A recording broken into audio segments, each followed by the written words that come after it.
Good morning, you're watching ST Live with me, Haryanto Diman. In a surprise move this morning, Singapore's central bank tightened its Sing dollar policy and raised its forecast for inflation. MAS now sees core inflation coming in between 3 and 4% this year, up from the earlier forecast range of 2.5 to 3.5%.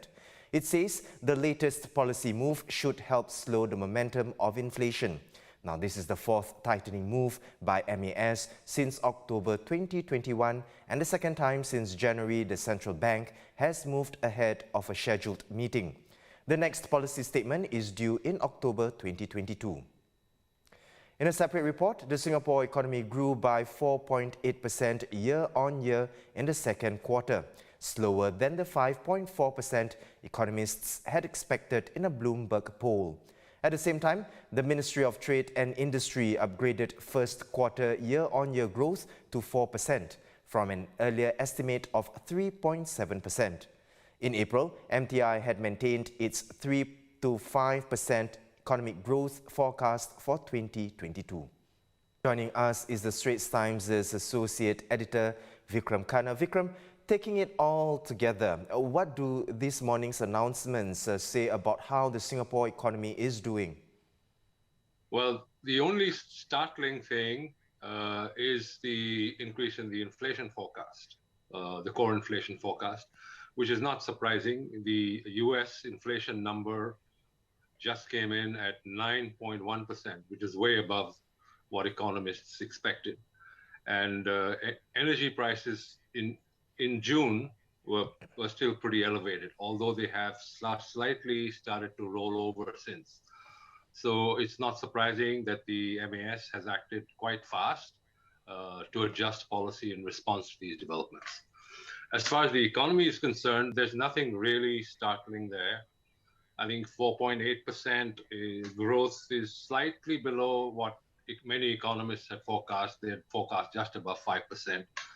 But that means that the economy is still on track to sort of achieve 3 to 5% growth in 2022, right? The interesting thing, I think, is that the growth will be more balanced.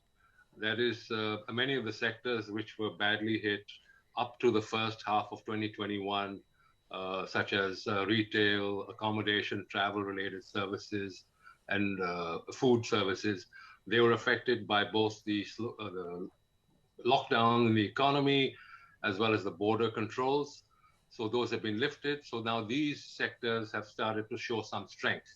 So it isn't as imbalanced as it was in the first half of 2021, where manufacturing and financial services was doing all right, but these sectors were suffering. Now I think there's pretty much a broad-based growth expansion.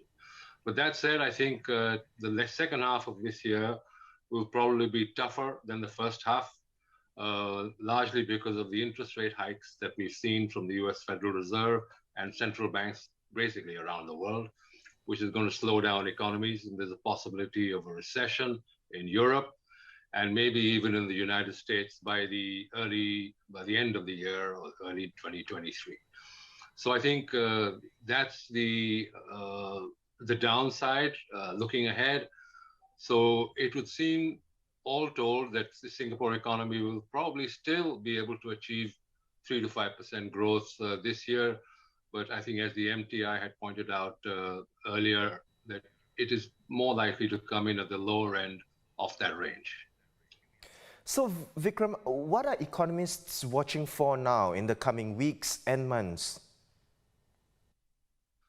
Okay, I think one of the main things they are watching out for is the strength and the pace of interest rate hikes, particularly by the US Federal Reserve.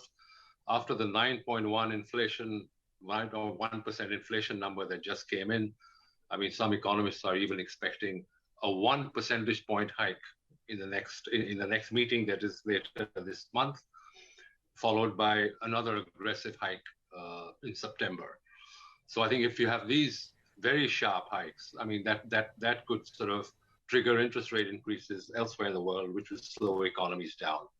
So that is one thing that I think has to be on the cards. The other thing is a possible economic slowdown in the United States. perhaps by the third quarter of this year as the interest rate hikes begin to bite, and as well as a possible recession in Europe, especially as the Northern Hemisphere winter gathers pace, and there are huge, very elevated prices of gas, which is going to slow down European economies. The other thing that bears watching is what happens in China. I think there have been flare-ups in COVID-19 infections again, including in Shanghai. So China has not been able to fully open up. And if this continues, I think you're going to have continued strains on supply chains, which will affect growth. So I think all told, the second half of 2022 picture looks a little dimmer than the first half. So I think that will weigh down on growth prospects, not only in Singapore, but around the world.